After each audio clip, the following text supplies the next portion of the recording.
ऐसे सुना है कि आज भारत के सबसे बड़ा पैसे वाला परिवार नंबर 1 जो जाना जाता है, उनके घर में कैलाश यंत्र नाम का तिब्बत का संत द्वारा दिया हुआ दिव्य यंत्र है।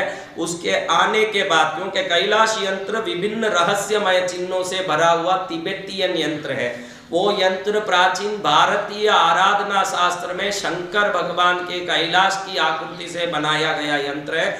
और वो जहां रहेगा वह अटूट समृद्धि के तरंगों को आकर्षित करेगा, यश कीर्ति को आकर्षित करेगा, ऐसे शास्त्रों में लिखा है। लेकिन मैं ये कान से सुना हूँ, किसी के कहने से, कहने वाले भी बहुत यूँ अच्छे उन परिवारों से संबंध रखने वाले लोगों में ही है, लेकिन मैंने ये देखा नहीं है कि सच में ऐसा है या नहीं। लेकिन ये गारंटी दे सकते हैं कि भाई इस प्रकार की चीज़ों से समृद्धि आने की बहुत संभावना है। कई लोग मुझे कहते हैं कि मेहनत से ही सभी होगा महाराज, ये सब बातें करने से क्या होगा। मेहनत अपनी जगह है ही, मेहनत के साथ विवेक और बुद्धि भी जुड़ जाएगी और शास्त्रों में बताए गए श्रेष्ठ उपाय भी जुड़ जाएंगे, तो वो मेहनत सोने में सुगंध बन जाएगा, इसमें कोई शंका मत करिएगा, यह निश्चित रूप से होता है। तो आप गूगल में सर्च करेंगे तो भी मेरे ख्याल से कैलाश यंत्र डालेंगे तो एक रहस्यमय बहुत सारे भाषा अंक लिखे हुए यंत्र मिलेगा, लेकिन वो सटीक यंत्र है ऐसे मैं नहीं मानता हूँ। और यंत्र तो पूर्ण सिद्धि के बाद ही काम करता है, वरना काम नहीं करता। लेकिन ये कैलाश यंत्र दुनिया में सर्वोत्तम सिद्धि देने वाली समृद्ध यंत्र है, ये मैं जानता हूँ, इतना जरूर कह सकता हूँ।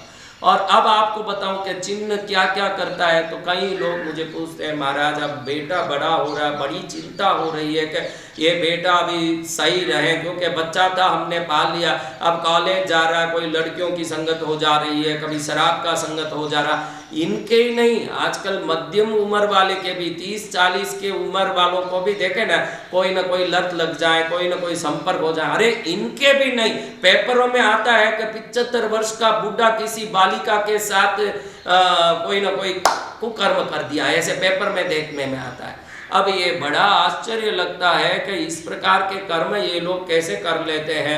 इनके तकदीर नक्षत्रों में कोई खराब दिशा आ गई तो इनको ये खराबी करवा रही है।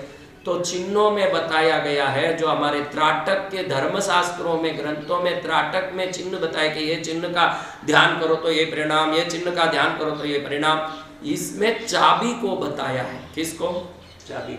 चाबी को आपको भाग्य का खोलने का एक चिन्ह के रूप में। और आप में कोई भी बुरा आदत है, कोई लत लग गया है, तो उस पर नियंत्रण लाने के चिन्ह के रूप में चाबी बताया। शराब पीने का लत छूट नहीं रहा महाराज, गंदे आदत छूट नहीं महाराज, सिगरेट नहीं छूट रहा महाराज, गुटखा नहीं छूट रहा महाराज, तो इस पर ध्यान करने से वो लत 100% छूट जाता है, ऐसे शास्त्रों में लिखा है। लेकिन होगा तभी जब इसका निरंतर बराबर उपयोग करोगे, हर दिन इसको 10 मिनट तो भी देखोगे और निरंतरता नहीं छोड़ोगे।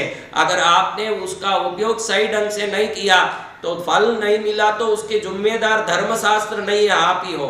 और मैं तो बिल्कुल किसी को मिलता नहीं हूँ, कोई उपाय बताता नहीं हूँ, कोई ज्योतिष पंडित नहीं हूँ, मेरा ये पर्पस नहीं है, इसलिए मुझे इससे लेना देना नहीं है। मैं तो धर्मशास्त्र क्या त्राटक के बारे में बता रहा, इतना ही ज्ञान देना चाहता हूँ। इसका उपयोग आपने अपनी बुद्धि से करें। लेकिन ये चाबी का जो उपयोग है, इसको मलेशिया सिंगापुर में बच्चा 21 साल का हो जाता है, जब 21वां बर्थडे होता है तो लोग वहाँ बर्थडे विश करने जाते हैं, तो एक चाबी का फोटो या कोई चाबी देखते हैं उसको जरूर। आज भी मलेशिया सिंगापुर में ये चलता है। वो ये मानते हैं कि ये चाबी देने के बाद, क्योंकि वो बच्चा 21 वर्ष में प्रवेश कर रहा है तो अब बड़ा हो रहा है, बड़ा होने के बाद बुरी आदतें लगना ज़्यादातर संभव हो जाता है, क्योंकि अब जवानी में प्रवेश कर रहा है तो जवानी की जो 100 काम करने के लिए उसको प्रेरित करती है, जो आज तक नहीं किया, इसको करके देख लो, उसको करके देख लो। फिर एक बार वो लत बन जाता है तो वो लत दुनिया का ऐसा लत बनता है जो इसको पछाड़ के ही, दुख दे के ही खत्म करता है। तो ऐसे दुखदायी अवस्था में उसको ले जाने के लिए उसका उम्र ही कारण बनता है। तो इन उम्रों में चाबी इसलिए वो देते हैं कि वो चाबी के चिन्ह को घड़ी घड़ी देख करके, वो चाबी को घड़ी घड़ी देख करके वो अपने अंदर आ रही वासना विकारों से रक्षा पाए। लेकिन आजकल तो ये एक रिचुअल की तरह, एक प्रकार की एक रस्म की तरह हो गया है। चाबी का किसी ने दिया जन्मदिन पर तो थैंक यू ले लें, कहीं डाल दें। ऐसे डालने से इसका उपयोग सार्थक नहीं होगा।